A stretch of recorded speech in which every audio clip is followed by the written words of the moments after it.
ओम शांति। अॼु जी मुंहिंजी तारीख़ आहे 28/7/2026।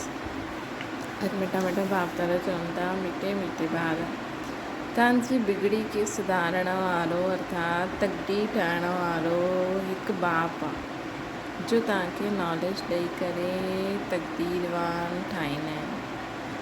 प्रश्न त ॿारनि जी हिन रूहानी भट्टी जो हिकु क़ाइदो कहिड़ो?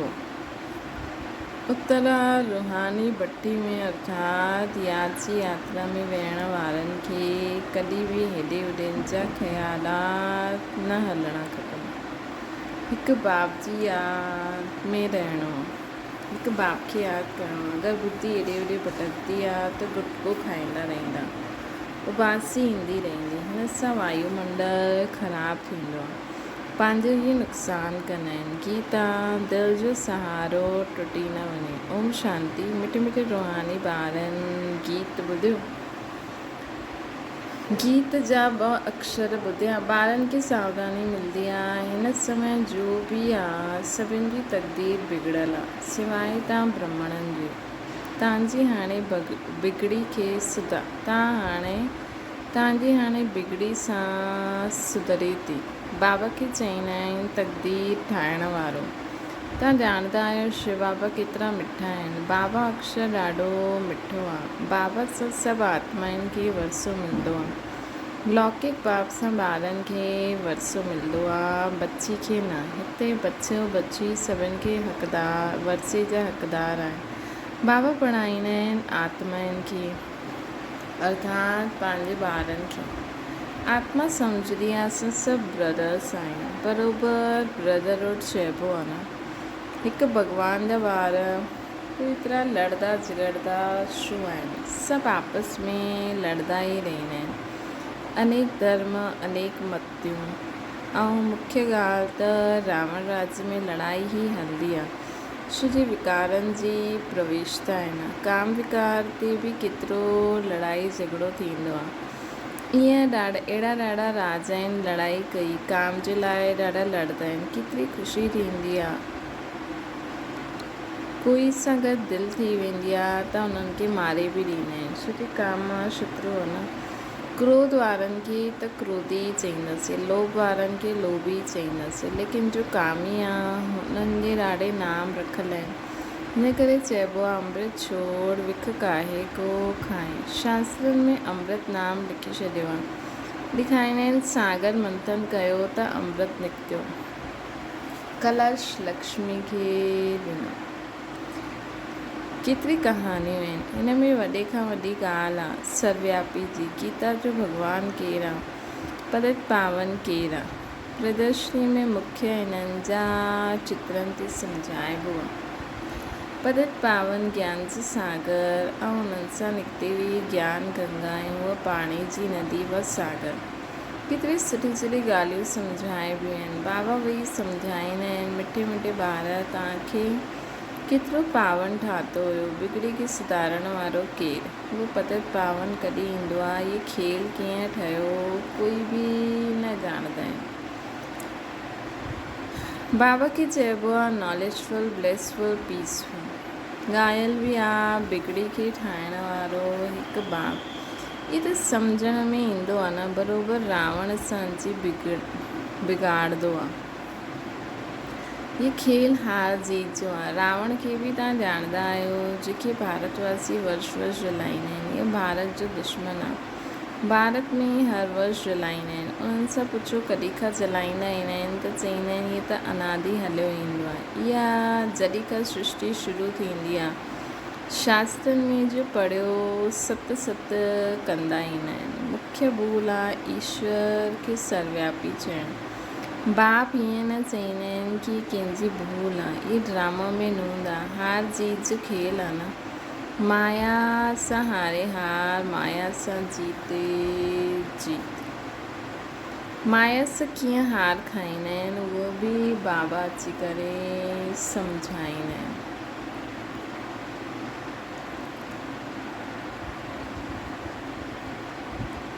पूरो अधु कलाक रावण राज्य हलंदो आहे। हिकु सेकेंड जो बि फ़र्क़ु न पवंदो आहे। राम राज्य जी स्थापना, रावण राज्य जो विनाश। पंहिंजे समय ते एक्यूरेट हलंदा आहिनि। सत्युग में त लंका हूंदी न आहे, उहो त बुद्ध धर्म जो खंडु आहे। पढ़े लिखे जी बुद्धि में रहंदो आहे। लंडन हिन तरफ़ आहे, अमेरिका हिन तरफ़ आहे। पढ़ाई में बुद्धि जो तालो खुलंदो आहे, रोशनी ईंदी आहे। इन्हनि खे ज्ञान जो टियों नेत्र चइबो आहे। बुढ़ियूं ॾाढो ॻाल्हियूं बुढ़नि खे ॾाढी ॻाल्हियूं सम्झ में न अची सघनि। इन्हनि जे लाइ हिकु मुख्य ॻाल्हि धारण करो जो ही अंत में कमु ईंदी। मनुष्य शास्त्र जो पढ़ंदा आहिनि, पिछाड़ी में हिकु ई अक्षर यादि रहंदो आहे, राम राम। हिकु ई अक्षर चई ॾींदा आहिनि, राम राम चओ। हीअं न चईंदा आहिनि शास्त्र ॿुधायो, वेद ॿुधायो। पिछाड़ी में चईंदा आहिनि राम खे यादि करो। जो जास्ती समय जे चिंतन में रहंदो आहे, अंत में उहो ई यादि ईंदो आहे। हाणे विनाश त सभिनि जो थियणो आहे। तव्हां ॼाणंदा आहियो सभु कंहिंखे यादि कंदा आहिनि।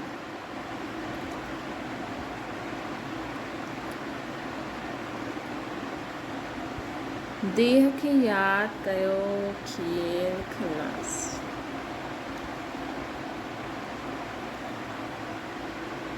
हिते तव्हांखे हिकु ॻाल्हि सम्झाइबी आहे कि पंहिंजे खे आत्मा सम्झी बाप खे यादि करो। चाट रखो कि असां केतिरो यादि कंदा आहियूं। जेतिरो यादि कंदव पावन थींदा वेंदव। ईअं न कि गंगा में सनानु करण सां पावन ठहींदासीं। आत्मा जी ही ॻाल्हि आहे। आत्मा ई पतित पावन ठहींदी आहे। बाप सम्झाईंदा आहिनि आत्मा हिकु स्टार बिंदी आहे, भ्रुकुटी जे विच में चमकंदी आहे। चईंदा आहिनि आत्मा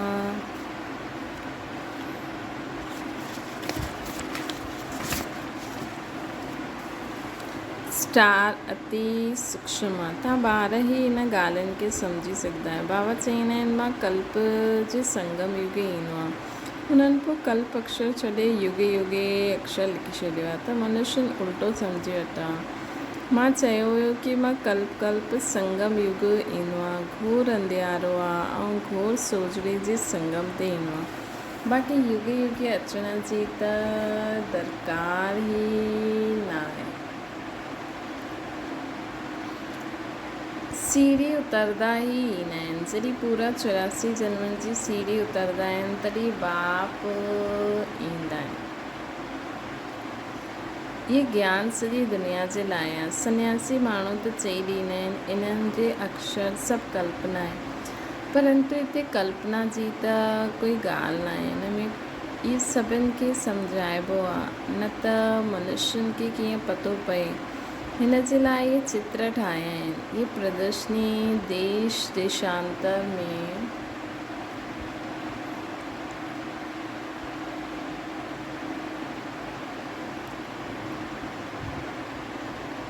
ढेर थींदी रहंदी। बाबा चईंदा आहिनि ॾाढा भारतवासी ॿार आहिनि।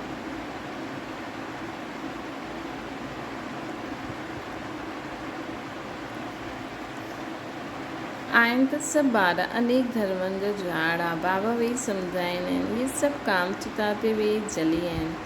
सत्युग में जो पहिरियों पहिरियों ईंदा उहे ई पोइ पहिरियों पहिरियों द्वापर खां वठी करे काम अग्नि में जलंदा। हिन करे काला थी विया आहिनि। सभी हाणे सभिनि जी सदगति थियणी आहे। तव्हां निमित ठहींदा आहियो। तव्हांजी पिछाड़ी सभिनि जी सदगति थियणी आहे।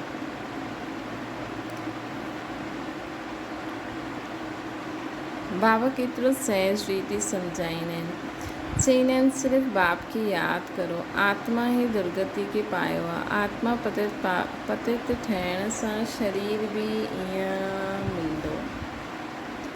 आत्मा खे पावन ठाहिण जी युक्ति बाबा बिल्कुलु सहज ॿुधाईंदा आहिनि। त्रिमूर्ति जे चित्र में ब्रह्मा जो चित्र ॾिसी मनुष्य हाय हाय मचाए ॾींदा आहिनि। इन्हनि खे ब्रह्मा छो चईंदा आहिनि? ब्रह्मा त सूक्ष्म वतनवासी देवता आहे। हिते काथां खां आयो? इहे दादा त नामी ग्रामी आहे। अख़बारनि में सभु जॻह पियो हुयो। हिकु जवारी चईंदो हुयो मां कृष्ण आहियां। सभिनि खे 16,108 असांखे 16,108 राणियूं खपनि। ॾाढो हंगामो मची वियो हुयो। भॼाइण जो। हाणे हिक हिक सां मथो केरु मारे, एतिरा ढेर मनुष्य आहिनि। आबू में बि कोई ईंदा आहिनि त उन्हनि खे झटि चईंदा आहिनि, अरे ब्रह्मा कुमारियुनि वटि वेंदा आहियो, उहो त जादू करे ॾींदी आहे, स्त्री पुरुष खे भाउ भेण ठाहे ॾींदी आहे। लंबी चौड़ी ॻाल्हि ॿुधाए करे मथो ख़राबु करे छॾींदा आहिनि। बाबा चईंदा आहिनि, मूंखे ज्ञान जी सागर वर्ल्ड ऑलमाइटी अथॉरिटी चइबो आहे।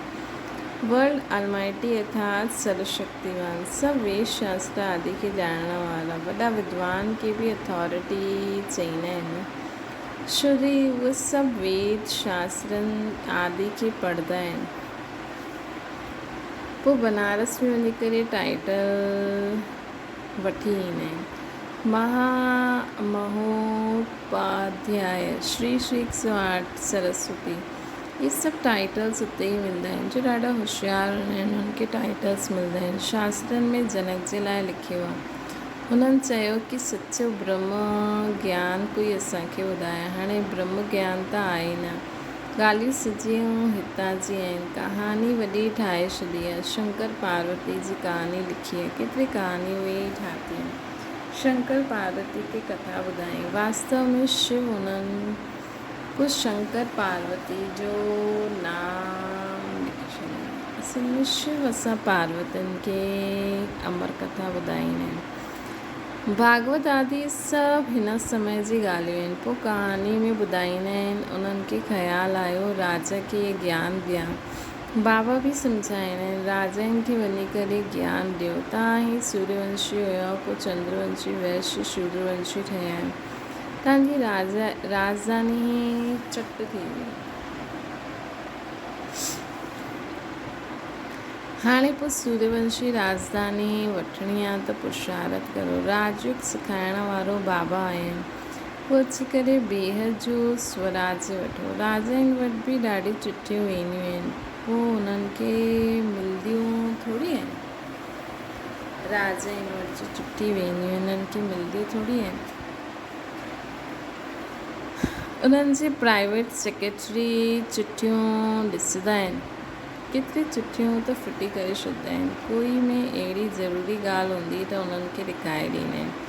चईंदा आहिनि अष्टापाद जनक खे सेकेंड में जीवन मुक्ति जो साक्षात्कार कराए। इहा बि हाणे बाबा केतिरो सुठी रीति वेही तव्हांखे सम्झाईंदा आहिनि। तव्हां सम्झण वारा न आहियो। इहा हिते उते ॾिसंदा रहंदा आहिनि। बाबा झटि सम्झी वेंदा आहिनि, उन्हनि जी बुद्धि में कुझु वेठो न। बाबा चारो ओर ॾिसंदा रहंदा आहिनि। हाणे सभी सुठी तरह ॿुधंदा आहिनि। इन्हनि जी बुद्धि किथे भटकंदी रहंदी आहे, उबासी रहंदा आहिनि। ज्ञान बुद्धि में न वेंदो आहे त गुटका खाईंदा रहंदा, नुक़सानु थींदो रहंदो। कराची में न ॿारनि जी भट्टी हुई, कोई गुटको खाईंदो हुयो त झटि ॿाहिरि कढी ॾींदा हुया। पंहिंजा ई वेंदा हुया, ॿाहिरां जो कोई ईंदो ई न हुयो। शुरू में इन्हनि जो वॾो पाठ हलंदो आहे। लंबी हिस्ट्री आहे न। शुरू में त बच्चियूं ॾाढो ध्यान में हली वेंदियूं आहिनि। हाणे ताईं बि चईंदा रहंदा आहिनि जादू आहे। परम पिता परमात्मा खे जादूगर चईंदा आहिनि। शिव बाबा ॾिसंदा आहिनि, हिननि जो ॾाढो प्रेम आहे त ॾिसण सां झटि ध्यान में हली वेंदा आहिनि। वैकुंठ त भारतवासियुनि खे ॾाढो प्यारो आहे। कोई मरंदो आहे त चईंदा आहिनि वैकुंठवासी थियो, स्वर्गवासी थियो। हाणे इहे त नर्क आहे, सभु नर्कवासी आहिनि, तॾहिं त चईंदा आहिनि फलानो स्वर्गवासी थियो। परंतु स्वर्ग में त कोई वेंदो न आहे। हाणे सिर्फ़ु इहे त ॼाणंदा आहियूं स्वर्गवासी वियासीं, पोइ 84 जन्म वठी नर्कवासी ठहिया आहियूं। हाणे पोइ बाबा स्वर्गवासी ठाहींदा आहिनि।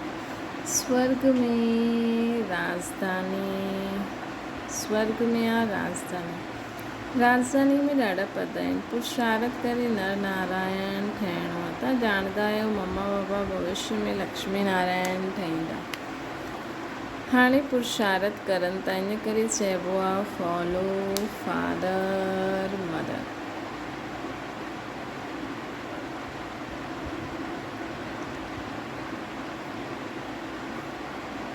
जे पुरुषारथ कंदा आहिनि तव्हां बि करो, इहे बि यादि में रहंदा आहिनि। सुदर्शन चक्रधारी ठहींदा आहिनि। तव्हां बाप खे यादि करो, वर्ष खे यादि करो। त्रिकालदर्शी ठहो ताकी हिन सॼे चकर जो ज्ञान आहे हिन में तत्पर रहो, ॿियनि खे सम्झाईंदा रहो।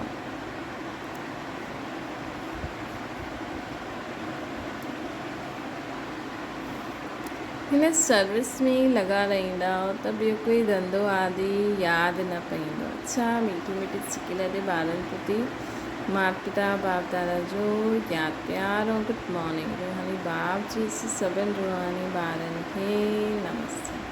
असांजी बि रूहानी माता पिता बाप दादा खे यादि प्यार गुड मॉर्निंग ऐं नमस्ते।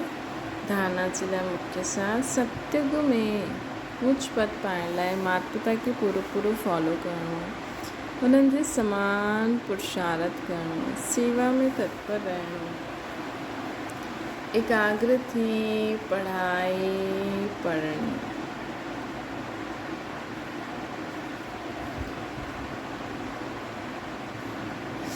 ॿियो आहे यादि जो सचो चार्ट रखिणो आहे, पंहिंजे खे आत्मा समझ बाप खे यादि करिणो,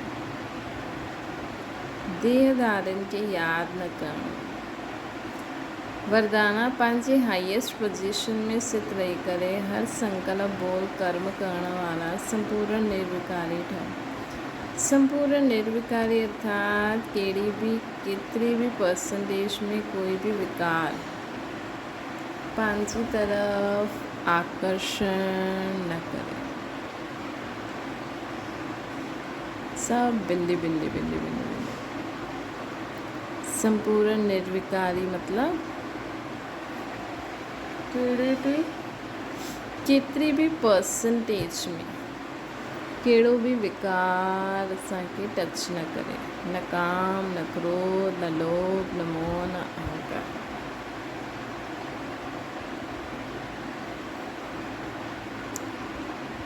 ॿियनि जा बि न।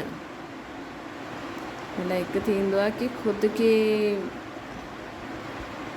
ओड़ी फीलिंग अचे, लेकिन ॿियनि जा बि अगरि कोई विकारी आत्मा पतित आत्मा तव्हांजे साम्हूं हुजे त हुन में बि हुन जा बि विकार तव्हांखे टच न थियनि, बसि बिंदी बिंदी बिंदी, कॾहिं हुननि जे वशीभूत न थियो। हाईएस्ट पोजीशन वारी आत्माऊं कोई साधारण संकल्प भी न करे सघंदियूं, त जॾहिं कोई भी संकल्प व कर्म कंदा आहियो त चेक करो, जीअं जहिड़ो ऊचो नाम ओड़ो ऊचो कमु आहे असांजो। अगरि नाम ऊचो कमु नीचो त नाम बदनाम थी वेंदो। हिन करे लक्ष्य प्रमाण लक्षण धारण करो, तॾहिं चईंदासीं संपूर्ण निर्विकारी अर्थात होलीएस्ट आत्मा। स्लोगन आहे कर्म कंदे करण करावनार बाप जी स्मृति रहे त स्वपुरुषार्थ ऐं योग जो बैलेंस ठीक रहंदो। कर्म कंदे करण करावनहार बाप जी स्मृति रहे त योग मतलब बाबा जी याद, स्वपुरुषार्थ ऐं योग जो बैलेंस ठीक रहे। जी कर्म क्षेत्र में त माया या अनेक ॻाल्हियूं ईंदियूं आहिनि, त उन समय बाबा खे यादि कंदा त जो पुरुषार्थ जे लाइ ॻाल्हियूं आहिनि, जो संकल्प बोल कर्म करणा आहिनि, स्वभाव संस्कारनि खे यूज़ करणा, उहे यादि ईंदा वेंदा। स्लोगन आहे कर्म कंदे करण करावनार बाप जी स्मृति रहे त स्वपुरुषार्थ ऐं योग जो बैलेंस ठीक रहंदो। अव्यक्त इशारो हिन कलयुग की तमो प्रधान जड़जड़ीभूत वृक्ष जी दुर्दशा ॾिसंदे हुए ब्रह्मा बाबा खे संकल्प ईंदो आहे कि हाणे ॿारनि जे तपस्वी रूप द्वारा, योग अग्नि द्वारा हिन पुराने वृक्ष खे भस्म करे छॾियो। परंतु इन लाइ संगठित रूप में फॉलोअर्स सां फुल फोर्स सां योग ज्वाला प्रज्वलित खपे। त ब्रह्मा बाबा जे हिन संकल्प खे साकार में लायो। अच्छा। ओम शांति। बाबा की याद करो,